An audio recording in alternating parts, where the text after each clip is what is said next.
तो भारत के संविधान के दूसरे पार्ट में आगे बढ़ते हुए आज हम भारत के संविधान सभा के गठन, विभिन्न समितियों, उनके अध्यक्ष, प्रारूप समिति, उसके अध्यक्ष और उसके सदस्य, गणतंत्र भारत का अंतरिम मंत्रिमंडल, किस मंत्री को कौन से मंत्रालय आवंटित किए गए थे, तत्पश्चात भारत की आज़ादी के बाद स्वतंत्र भारत के प्रथम मंत्रिमंडल का गठन, कुछ व्यक्तियों का कुछ महत्वपूर्ण कथन और तत्पश्चात भारतीय संविधान की प्रस्तावना की बात करेंगे। पिछली वीडियो में हमने भारतीय संविधान के ऐतिहासिक विकास से लेकर संविधान सभा के गठन तक की चर्चा की थी, उसको समझने का प्रयास किया था, इस सिनेरियो को देखने का प्रयास किया था। देखिए, भारतीय संविधान पर भारत शासन अधिनियम 1935 का बहुत बड़ा प्रभाव है और भारत शासन अधिनियम 1935 से लगभग 250 अनुच्छेद ऐसे हैं जिनमें कुछ संशोधन करके या उनको सशब्द ही संविधान में समाहित कर दिया गया है। तो इस प्रकार भारतीय शासन अधिनियम 1935 भारतीय संविधान पर एक बहुत बड़ा प्रभाव छोड़ता है। देखिए, भारत शासन अधिनियम के बारे में पंडित जवाहरलाल नेहरू का दो कथन काफ़ी महत्वपूर्ण है, जिसमें पहला कथन है कि यह गुलामी का अधिकार पत्र है। भारत शासन अधिनियम 1935 के बारे में जवाहरलाल नेहरू का कहना है कि यह गुलामी का अधिकार पत्र है, it is an charter of slavery. और इसके बारे में जवाहरलाल नेहरू ने एक और बात कही थी, क्योंकि देखिए, भारतीय शासन अधिनियम 1935 जो था उसमें प्रस्तावना का अभाव था, जिसको पंडित जवाहरलाल नेहरू ने प्रस्तावना की अभाव के वजह से इसको एक ऐसी कार की संज्ञा दी जिसमें ब्रेक तो है पर इंजन नहीं है। पंडित जवाहरलाल नेहरू ने कहा कि यह एक कार है जिसमें ब्रेक तो है परंतु इंजन नहीं। डॉक्टर भीमराव अंबेडकर ने कहा कि मुझे इस आरोप के संबंध में कोई क्षमा नहीं मांगनी है कि संविधान के प्रारूप में भारत शासन अधिनियम 1935 के बड़े भाग को पुनर्उत्पादित कर दिया गया है। भीमराव अंबेडकर का कहना है कि मुझे इस संबंध में कोई क्षमा नहीं मांगनी कि भारत शासन अधिनियम 1935 के एक बड़े भाग को भारतीय संविधान में पुनर्उत्पादित कर दिया गया है। ये कथन डॉक्टर भीमराव अंबेडकर का है भारत शासन अधिनियम 1935 के बारे में। तो चलिए, भारत शासन अधिनियम 1935 के बाद संविधान सभा के गठन तक चर्चा हम लोग कर चुके हैं, उसको समझने का प्रयास भी किया हम लोगों ने। अब हम बात करेंगे संविधान सभा के प्रमुख समितियों की, उसके गठन की। तो संविधान सभा का गठन 6 दिसंबर 1946 को किया गया था। संविधान सभा की पहली बैठक जो है वह 9 दिसंबर 1946 को हुई थी, लेकिन इससे पहले भी एक बैठक हुई थी 6 दिसंबर 1946 को, जिस दिन संविधान सभा का गठन माना जाता है। उस दिन जो बैठक हुई थी वह फ्रेंच तौर तरीके से हुई थी, फ्रांसीसी तौर तरीके से हुई थी, इसलिए उसको नेग्लेजिबल आदमी काउंट करके नहीं चलता है। लेकिन गठन जो है संविधान सभा का 6 दिसंबर 1946 को हुआ था। संविधान सभा की जो पहली बैठक होती है 3 दिन बाद, यानी कि 9 दिसंबर 1946 को, तो 9 दिसंबर 1946 को संविधान सभा के सबसे बुजुर्ग सदस्य डॉक्टर सच्चिदानंद सिन्हा को संविधान सभा का अस्थायी अध्यक्ष चुन लिया जाता है। तो जब अस्थायी अध्यक्ष चुने जाएंगे तो स्थायी उपाध्यक्ष भी चुने जाएंगे। तो भारतीय संविधान के अस्थायी अध्यक्ष हुए सच्चिदानंद सिन्हा और अस्थायी उपाध्यक्ष फ्रैंक एंथनी। कौन थे? Frank Anthony. भारतीय संविधान सभा का जो प्रारूप है, जो ड्राफ्ट है, ड्राफ्ट BN राव और सच्चिदानंद सिन्हा के द्वारा तैयार किया गया था। ड्राफ्ट किसके द्वारा तैयार किया गया था? BN राव और सच्चिदानंद सिन्हा के द्वारा। संविधान सभा के संवैधानिक सलाहकार जो थे वह थे BN राव। BN राव ने संविधान सभा में संविधान का प्रारूप भी पारित किया था और इसके संवैधानिक सलाहकार भी थे। अब बात कर लेते हैं संविधान सभा के सचिव की। तो संविधान सभा के सचिव थे HVR अयंगर। संविधान सभा के सचिव कौन थे? HVR अयंगर।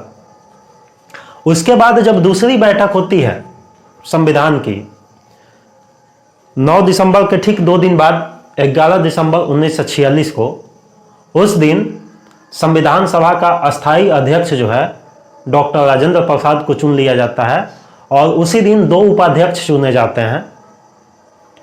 पहला है HC मुखर्जी और उसके बाद अन्य बैठकों में VT कृष्णामाचारी को संविधान सभा का उपाध्यक्ष चुना जाता है। HC मुखर्जी, देखिए HC मुखर्जी से हरीशचंद्र मुखर्जी पे मत जाइएगा। HC मुखर्जी का पूरा नाम है हरेंद्र कुमार मुखर्जी। अब इस कंफ्यूजन में नहीं चले जाइएगा कि HC तो फिर नाम हरेंद्र कुमार कैसे हो गया। तो देखिए ये कुमार COO से लिखते थे, इसीलिए इनका नाम था हरेंद्र कुमार मुखर्जी। तो हरेंद्र कुमार मुखर्जी और VT कृष्णामाचारी संविधान सभा के उपाध्यक्ष थे। संविधान सभा में कुल 22 समितियां बनाई गई थी, जिनमें 8 प्रमुख समितियां थी। छोटी बड़ी सभी समितियों को लेकर 22 समितियां बनाई गई थी, जिसमें 8 प्रमुख समितियां थी। इनमें समितियों की चर्चा हम करेंगे। तो संचालन समिति, राष्ट्रध्वज संबंधी तदर्थ समिति, प्रक्रिया समिति के नियम और वार्ता समिति के अध्यक्ष थे डॉक्टर राजेंद्र प्रसाद। इसको आप चाहे तो नोट कर सकते हैं। संचालन समिति, प्रक्रिया समिति के नियम, वार्ता समिति और राष्ट्रध्वज संबंधी तदर्थ समिति के अध्यक्ष थे डॉक्टर राजेंद्र प्रसाद। दूसरी समिति थी संघ संविधान समिति, संघ शक्ति समिति, राज्य समिति, केंद्रीय ऊर्जा समिति और केंद्रीय घटना समिति। इन सारी समितियों के अध्यक्ष थे पंडित जवाहरलाल नेहरू। एक बार मैं फिर से दोहरा रहा हूं। संघ शक्ति समिति, संघ संविधान समिति, केंद्रीय घटना समिति, केंद्रीय ऊर्जा समिति और राज्य समिति के अध्यक्ष थे पंडित जवाहरलाल नेहरू। उसके बाद प्रांतीय संविधान समिति, मौलिक अधिकार एवं अल्पसंख्यक तथा आदिवासी एवं उपवर्जित क्षेत्रों की सलाहकार समिति के अध्यक्ष जो थे सरदार वल्लभ भाई पटेल थे। प्रांतीय समिति, मौलिक अधिकार एवं अल्पसंख्यक तथा आदिवासी एवं उपार्जित क्षेत्रों की सलाहकार समिति, इसके अध्यक्ष थे सरदार वल्लभ भाई पटेल। इस समिति की 2 उप समितियां थी। एक मौलिक अधिकार समिति जिसके अध्यक्ष थे JB कृपलानी और दूसरी थी अल्पसंख्यक समिति जिसके अध्यक्ष थे हरेंद्र कुमार मुखर्जी, यानी कि HC मुखर्जी। अन्य समितियों में प्रारूप समिति जो कि काफी महत्वपूर्ण थी। तो प्रारूप समिति या मसौदा समिति दोनों एक ही है।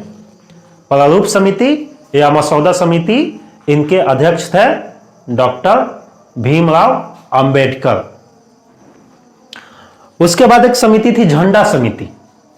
झंडा समिति के अध्यक्ष थे जेबी कृपलानी। अब देखिए, मैंने पहले बताया कि राष्ट्र ध्वज संबंधी समिति के अध्यक्ष थे डॉक्टर राजेंद्र प्रसाद। तो राष्ट्र ध्वज और झंडा में क्या अंतर है? जबकि झंडा समिति के अध्यक्ष थे जेबी कृपलानी। अब झंडा ही तो राष्ट्र ध्वज है, लेकिन देखिए ये दोनों दो टर्म है, इसको समझने का प्रयास कीजिए। देखिए, ये पहले झंडा थी, लेकिन जब 22 जुलाई 1947 को झंडा को राष्ट्रीय ध्वज के रूप में स्वीकार कर लिया गया, तब झंडा नहीं रही, राष्ट्र ध्वज हो गई। और पहले झंडा समिति के अध्यक्ष थे जेबी कृपलानी, परंतु जब इसको राष्ट्र ध्वज के रूप में स्वीकार कर लिया गया, तब इसके राष्ट्र ध्वज संबंधी तदर्थ समिति के अध्यक्ष जो थे वो डॉक्टर राजेंद्र प्रसाद बनाए जाते हैं। इसके बाद सभा समिति के अध्यक्ष थे पट्टाभी सीतारामैया। उसके बाद समिति थी एक भाषा समिति के अध्यक्ष थे मोटूरी सत्यनारायण। भाषा समिति के अध्यक्ष कौन थे? मोटूरी सत्यनारायण। और अगली समिति थी कार्य संचालन समिति, इसके अध्यक्ष थे के.एम. मुंशी। इसमें जो महत्वपूर्ण समितियां थी मैंने उसकी चर्चा की, बाकी छोटी छोटी और बड़ी समितियों को मिलाकर 22 समितियां थी।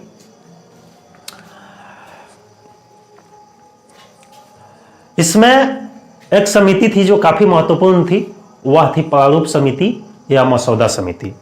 तो देखिए, प्रारूप समिति या मसौदा समिति जो थी उसमें 7 सदस्य थे। कितने सदस्य थे? 7। इस 7 में एक अध्यक्ष था, बाकी 6 मेंबर्स थे। अध्यक्ष थे इसके डॉक्टर भीमराव अंबेडकर। और इन 6 सदस्यों का नाम जो है काफी इंपॉर्टेंट है और इनको एग्जाम में कभी कभी पूछ भी लेता है, तो इनका नाम काफी महत्वपूर्ण है। तो संविधान सभा के जो पहले सदस्य थे, अध्यक्ष थे बी.आर. अंबेडकर, दूसरे सदस्य एन. गोपाला स्वामी अयंगर, तीसरे अल्लादी कृष्णा स्वामी अय्यर, चौथे कन्हैयालाल मानिकलाल मुंशी, 5वें सदस्य थे सैयद मोहम्मद सादुल्ला, 6ठे सदस्य एन. माधवराव। एन. माधवराव का स्थान जो है बी.एल. मित्रा के स्थान पे इनका चयन किया गया था। उसके बाद 7वें सदस्य और अंतिम सदस्य थे डी.पी. खेतान। इनकी मृत्यु के बाद टी.टी. कृष्णामाचारी को संविधान सभा का ड्राफ्ट कमेटी का अध्यक्ष सदस्य बनाया जाता है। संविधान सभा में अनुसूचित जातियों की संख्या 33 थी।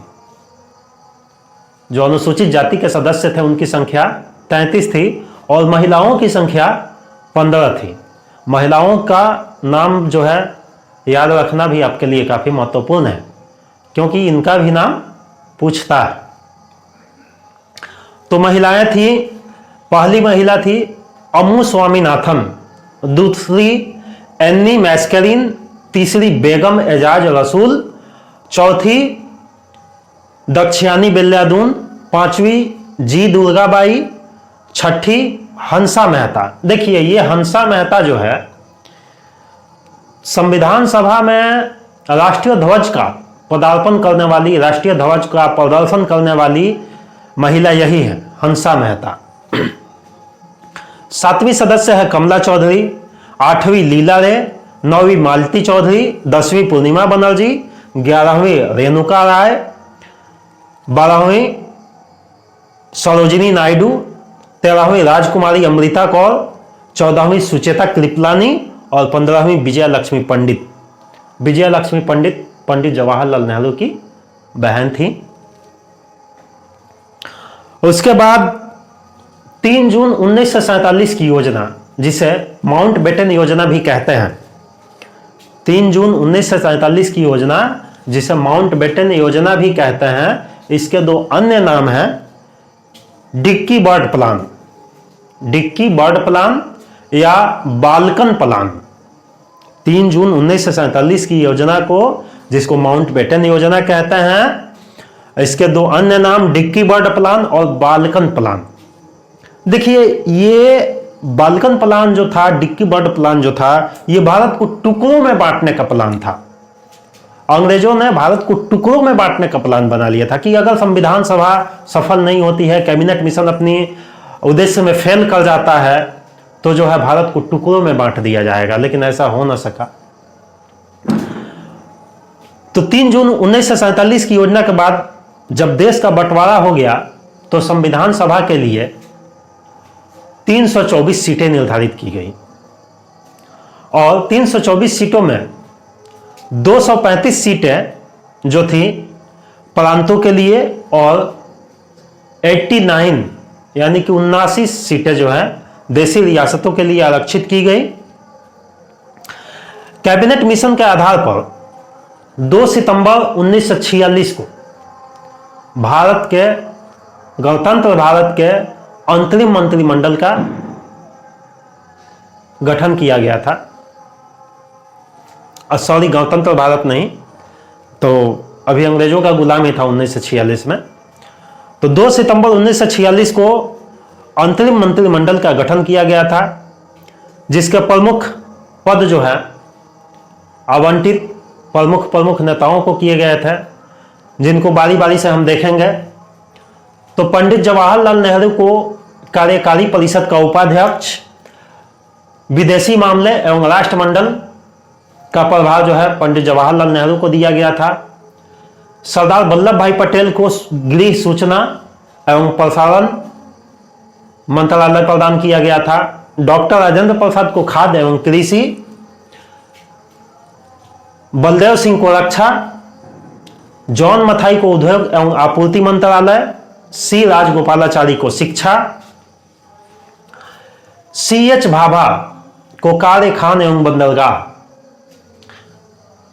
अब देखिए, CH भाभा का पूरा नाम था कुंवर जी ह्यूमरस जी भाभा, कुंवर जी होमरस जी भाभा। तो CH भाभा को, ये एक बिजनेसमैन थे, इनको कार्य, खान और बंदरगाह प्रदान किया गया था।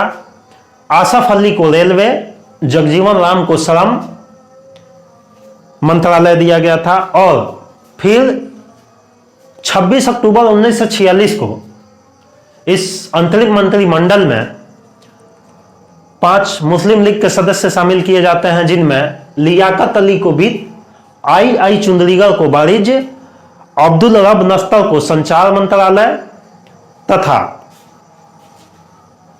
जोगेंद्रनाथ मंडल को विधि मंत्रालय और गजानतर अली खां को स्वास्थ्य मंत्रालय प्रदान किया गया था, आवंटित किया गया था। इसके बाद जब देश का बंटवारा हो जाता है, तब दोबारा से संविधान सभा का पुनर्गठन 31 अक्टूबर 1947 को किया जाता है। प्रारूप समिति काफी विचार विमर्श करने के बाद 21 फरवरी 1948 को संविधान सभा के समक्ष अपनी रिपोर्ट पेश करती है और संविधान में 3 वाचन होते हैं। संविधान में 3 रीडिंग, 3 वाचन होते हैं। प्रथम वाचन जो है 4 नवंबर से 9 नवंबर 1948, द्वितीय वाचन 15 नवंबर 1948 से 17 अक्टूबर 1949 तक, तथा तृतीय वाचन 14 नवंबर 1949 से लेकर 26 नवंबर 1949 तक चलता है। और 26 नवंबर 1949 को संविधान सभा के द्वारा भारतीय संविधान को लागू कर दिया जाता है, प्रगृहित कर दिया जाता है, जिसमें 284 सदस्य उपस्थित रहते हैं। उस वक्त संविधान सभा के 284 सदस्य उपस्थित रहते हैं। हैदराबाद एक ऐसी रियासत थी जिसके प्रतिनिधि जो है संविधान सभा में सम्मिलित नहीं हुए थे। तो ध्यान रखिएगा, कौन सी रियासत के प्रतिनिधि संविधान सभा में सम्मिलित नहीं हुए थे? तो हैदराबाद रियासत के प्रतिनिधि जो है सम्मिलित नहीं हुए थे। देखिए, संविधान इतना बड़ा है, संविधान जो है विश्व का सबसे बड़ा लिखित संविधान है। भारत का संविधान अंशतः लचीला है, अंशतः कठोर है। तो इतने बड़े संविधान को लिखा किसने? इस भ्रम में न रहिएगा कि BR अम्बेडकर ने। बी आर अम्बेडकर संविधान सभा के प्रारूप समिति के अध्यक्ष थे। संविधान को अपने हाथों से लिखा था प्रेम नारायण बिहारी रायजादा ने। संविधान को किसने लिखा था? प्रेम नारायण बिहारी रायजादा ने। संविधान निर्माण की प्रक्रिया में 2 वर्ष 11 महीने और 18 दिन लगे थे। संविधान पर 114 दिनों तक बहस चली थी और संविधान में 63,96,729 रुपये खर्च किए गए थे। संविधान को बनाने में 63,96,729 रुपये खर्च किए गए थे और 26 नवंबर 1949 को संविधान सभा के 15 अनुच्छेद लागू कर दिए गए थे, जिसमें महत्वपूर्ण थे 5, 6, 7, 8, 9। ये अनुच्छेद जो है नागरिकता से संबंधित थे 5 से लेकर 11 तक, जिसमें भारत से पाकिस्तान को प्रव्रजन करने और पाकिस्तान से भारत को प्रव्रजन करने वाले, यानी कि माइग्रेट करने वाले, भारत से पाकिस्तान आने वाले एवं पाकिस्तान से भारत जाने वालों के लिए ये लागू किए गए थे। तो इन 15 अनुच्छेदों में 5, 6, 7, 8, 9, 60, 324, 366, 367, 379, 380, 388, 391, 392, 393 को लागू किया गया। और संविधान सभा में कितने अनुच्छेद हैं? कुल 395, जिसमें 15 को ही 26 नवंबर 1949 को लागू किया गया था। तो बाकी 380 जो हैं अनुच्छेद 26 जनवरी 1950 को प्रवृत्त हुए, लागू किए गए, फोर्स में आए। अब देखिए, भारतीय संविधान 26 नवंबर 1949 को जब अधिनियमित कर लिया गया, आत्मार्पित कर लिया गया, तो इसी दिन संविधान दिवस मनाया जाता है। संविधान दिवस 26 नवंबर को मनाया जाता है। संविधान सभा के कुल 12 अधिवेशन हुए थे। संविधान सभा के कुल कितने अधिवेशन हुए थे? 12।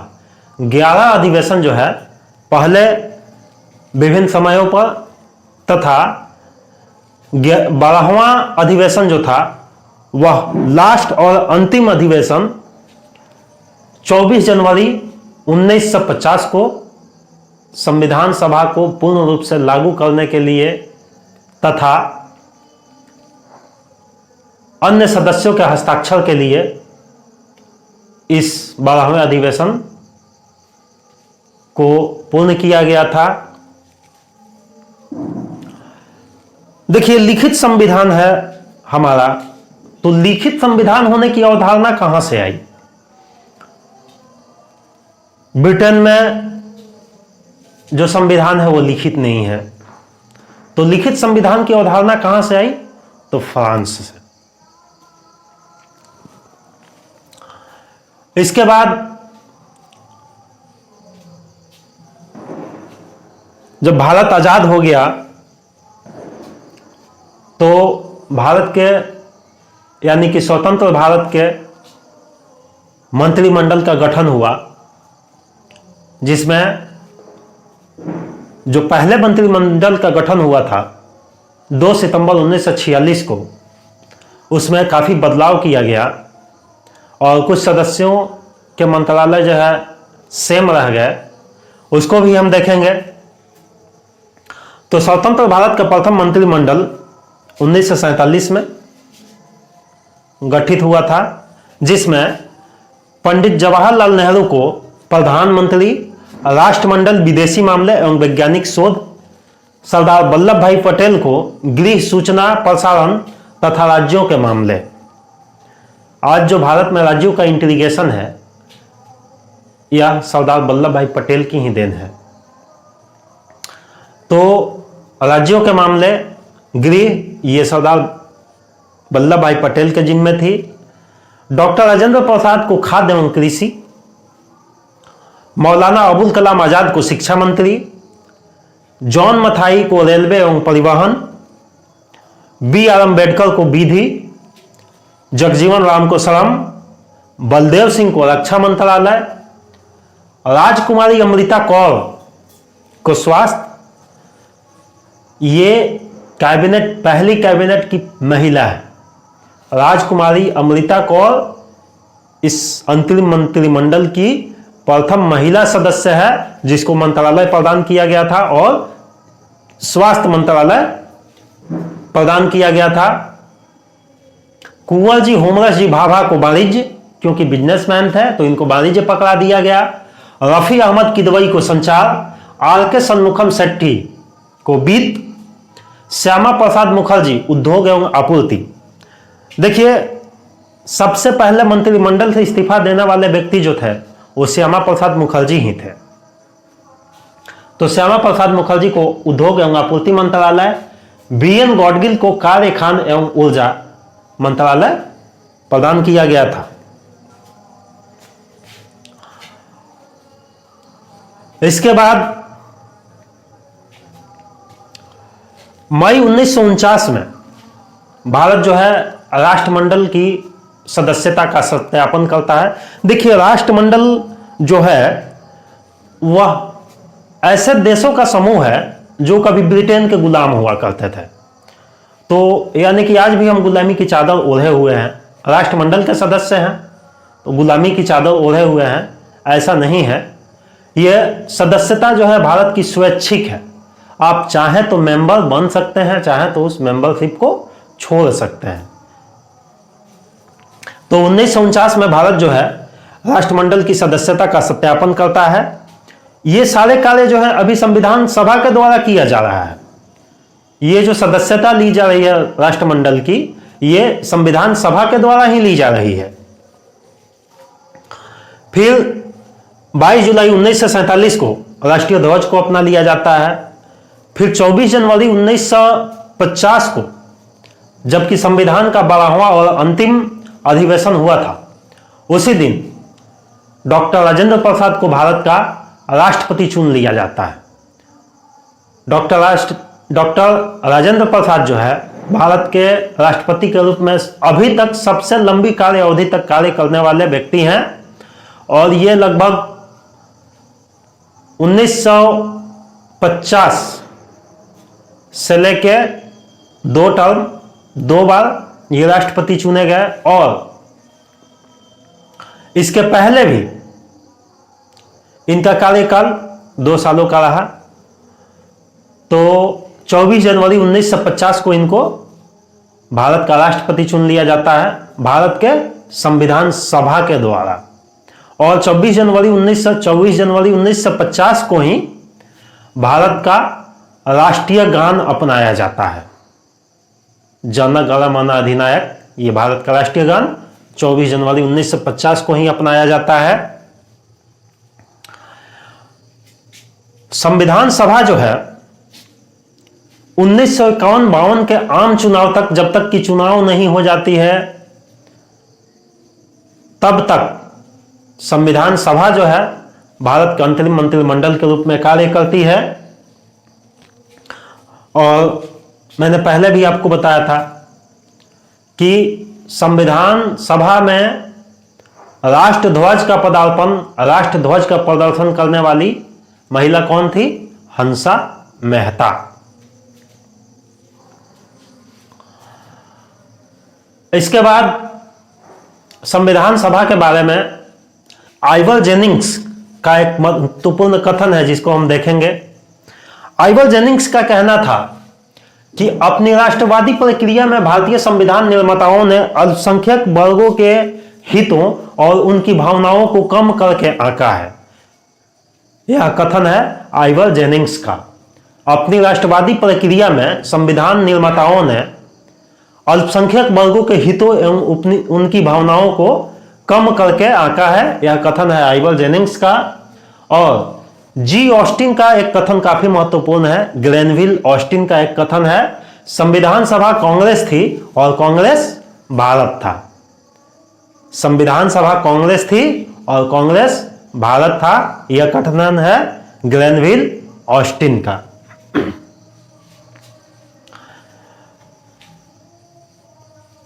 सबसे पहले राष्ट्रीय ध्वज का जो पदार्पण हुआ था वह था 14 अगस्त 1947 की मध्य रात्रि में। सबसे पहला राष्ट्रध्वज का पदार्पण कब हुआ था?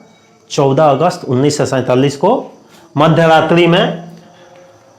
भारतीय संविधान को संविधान सभा के द्वारा, न कि डायरेक्ट जनता के द्वारा, भारतीय संविधान को उस वक्त भारतीय संविधान सभा के द्वारा ही अपनाया गया था, न कि प्रत्यक्ष रूप से जनता के द्वारा।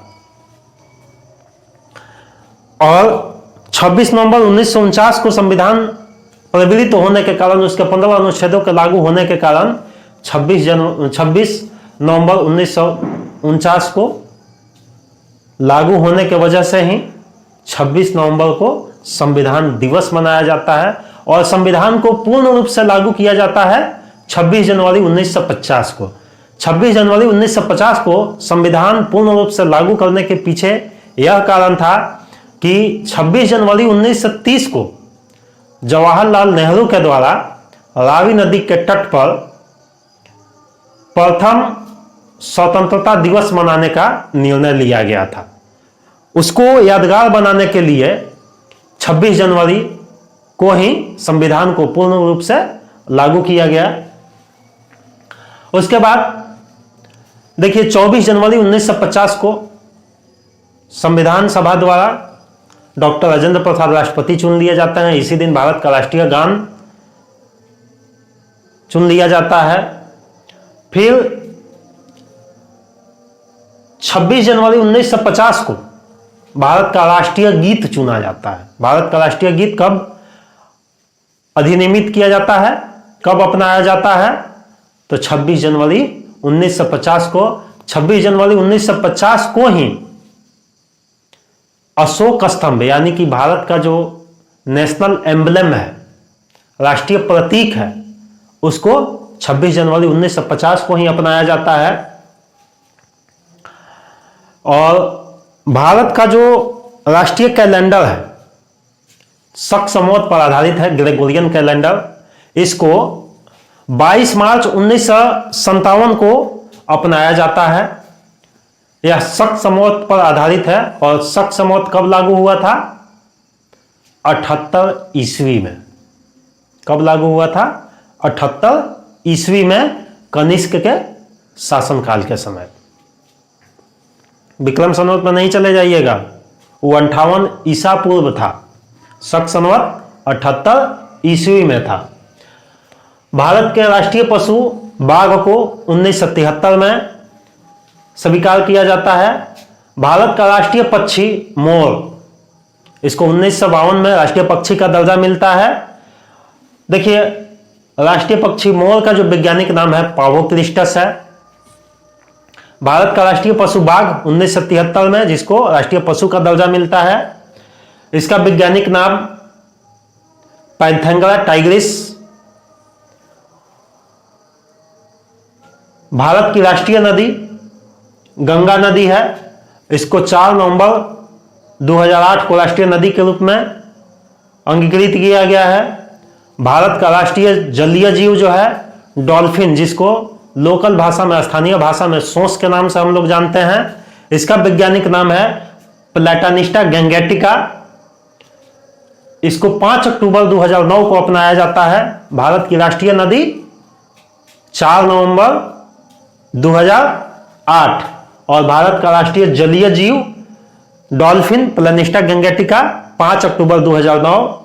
और भारत का जो राष्ट्रीय पशु है, नेशनल हेरिटेज एनिमल, इसको भारत का विरासत पशु, राष्ट्रीय पशु बाघ, और भारत का विरासत पशु हेरिटेज एनिमल हाथी है। हाथी का वैज्ञानिक नाम एलिफस मैक्सिमस इंडिकस है। हाथी का वैज्ञानिक नाम एलिफस मैक्सिमस इंडिकस है। इसके बाद हम लोग बात करेंगे भारतीय संविधान के प्रस्तावना की। प्रस्तावना जो है, यूं कहिए तो भारतीय संविधान का एक प्रतिबिंब है। एक दर्पण है जिसके माध्यम से आप ये समझ सकते हैं कि भारतीय संविधान में क्या है।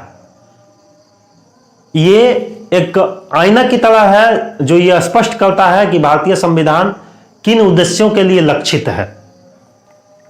तो भारत का संविधान जो है उसकी प्रस्तावना जो है, प्रस्तावना इस तरह से है, हम भारत के लोग भारत को एक संपूर्ण प्रभुत्व संपन्न समाजवादी पंथ निरपेक्ष लोकतंत्रात्मक गणराज्य बनाने तथा उसके समस्त नागरिकों को सामाजिक राजनीतिक एवं आर्थिक न्याय, ध्यान दीजिएगा, सामाजिक आर्थिक एवं राजनीतिक न्याय 3 प्रकार के, प्रस्तावना में कितने प्रकार के न्याय हैं? 3 प्रकार के, सामाजिक आर्थिक और राजनीतिक न्याय, विचार अभिव्यक्ति धर्म विश्वास एवं उपासना की स्वतंत्रता, 5 प्रकार की स्वतंत्रता, विचार अभिव्यक्ति धर्म विश्वास एवं उपासना। तो 3 प्रकार के न्याय, 5 प्रकार की स्वतंत्रता, प्रतिष्ठा तथा अवसर की समानता, 2 प्रकार की समानता, प्रतिष्ठा तथा अवसर 2 प्रकार की समानता प्राप्त करने तथा उन सब में व्यक्ति की गरिमा एवं राष्ट्र की एकता और अखंडता सुनिश्चित करने वाली बंधुता बढ़ाने के लिए आज दिनांक 26 नवंबर 1949 को अंगीकृत, अधिनियमित और आत्मार्पित करते हैं। प्रस्तावना के अनुसार संविधान की समस्त शक्तियों का स्रोत जो है वह भारत की जनता है। प्रस्तावना के अनुसार संविधान की समस्त शक्तियों का स्रोत कौन है? भारत की जनता। भारतीय संविधान की प्रस्तावना को संविधान की कुंजी कहते हैं और भारतीय राजनीतिक व्यवस्था में सबसे ऊपर कौन है? ब्रिटेन की राजनीतिक व्यवस्था में सबसे ऊपर संसद है। वहां संसद सर्वोच्च है, संसद संप्रभु है, संसद से ऊपर कोई नहीं है। लेकिन भारत में राजनीतिक व्यवस्था जो है, ये जो स्ट्रक्चर बनाया गया है, इस स्ट्रक्चर में सबसे ऊपर कौन है? संविधान। और संविधान में भी आप कुछ गलत कर रहे हैं तो उसको रिव्यू करने के लिए उस पर नजर गड़ाए कौन बैठा है? सुप्रीम कोर्ट, जो कि स्वतंत्र है। तो संविधान की प्रस्तावना जो है संविधान की कुंजी है। भारतीय राजनीतिक व्यवस्था में संविधान सर्वोच्च है, ये जान ही गए। भारतीय संविधान निर्माताओं का मत जो है, भारतीय संविधान निर्माताओं का जो विचार था, उनके मन में क्या चल रहा है था, वह किस प्रकार का समाज देना चाहते थे, यह प्रदर्शित प्रस्तावना में होता है। एक प्रतिबिंब दिखाई देता है भारतीय संविधान के निर्माताओं का, उनके मन का प्रतिबिंब जो है प्रस्तावना में देख सकते हैं। संविधान में हमारे राष्ट्र का नाम भारत अर्थात India, India that is Bharat, Hindi में भारत अर्थात इंडिया और इंग्लिश में इंडिया दैट इज भारत से स्टार्ट होता है। भारत का संविधान जो है भारत को धर्मनिरपेक्ष राष्ट्र घोषित करता है, सेकुलर स्टेट के रूप में इसको स्थापित करता है। भारत में जो है गणतंत्र है, जैसा कि इसकी प्रस्तावना है, भारत को एक प्रभुत्व संपन्न समाजवादी पंथ निरपेक्ष लोकतंत्रात्मक गणराज्य। तो गणतंत्र जो है, गणतंत्र कहने का मतलब क्या है कि भारत में वंशानुगत शासन नहीं है, यानी कि पीढ़ी दर पीढ़ी वाली शासन नहीं है। और ये जो प्रस्तावना में समाजवादी पंथ निरपेक्ष लोकतंत्रात्मक गणराज्य जो है, इसमें समाजवादी पंथ निरपेक्ष और राष्ट्र की एकता तथा अखंडता, ये 3 टर्म, समाजवादी पंथ निरपेक्ष राष्ट्र की एकता तथा अखंडता, ये 42वां संविधान संशोधन 1976 में जोड़ा गया था। और एक और कॉन्सेप्ट आता है सार्वभौमिकतावाद का। तो देखिए सार्वभौमिकतावाद क्या है? सभी व्यक्ति पूर्णतः और समान रूप से मानव हैं, यानी कि सबके राइट्स बराबर हैं, यही सार्वभौमिकतावाद का सिद्धांत है। प्रस्तावना में जो है राजनीतिक, आर्थिक और सामाजिक 3 तरह के न्याय की बात की गई है और 5 प्रकार की स्वतंत्रता की बात की गई है। इसमें आर्थिक स्वतंत्रता और धार्मिक न्याय की कहीं कोई बात नहीं की गई है, यानी कि आप आर्थिक रूप से स्वतंत्र होंगे, यानी कि आपको कमाने की जरूरत नहीं होगी और धर्म के आधार पर न्याय होगा, इसका जिक्र कहीं नहीं किया गया है। परंतु आर्थिक न्याय का उपबंध, देखिए, आर्थिक स्वतंत्रता का उपबंध नहीं है और धार्मिक न्याय का उपबंध नहीं है, परंतु आर्थिक न्याय का उपबंध है। कंफ्यूज में नहीं जाइएगा, आर्थिक स्वतंत्रता नहीं, आर्थिक न्याय का उपबंध भारत की प्रस्तावना तथा राज्य के नीति निर्देशक तत्वों में किया गया है। तत्पश्चात अब जो है इस वीडियो को 2 बार 3 बार देखने का प्रयास कीजिएगा और इसको बेहतर तरीके से समझने का प्रयास कीजिएगा। और देखिए, जब आप इसको 2 बार 3 बार ध्यान से देखेंगे, इस चीज़ों को समझने का प्रयास करेंगे, तो आपके लिए यह काफ़ी एनर्जेटिक होगा, आपको काफ़ी नॉलेज प्रदान करेगा, एक बूस्टअप लाएगा आप में। तो इस प्रकार से इसको हमने देखा, समझा और अब जो है इसके तीसरे पार्ट में इससे आगे प्रस्तावना का जो और भी महत्वपूर्ण बातें हैं उनको बताने का प्रयास करूंगा। चलिए।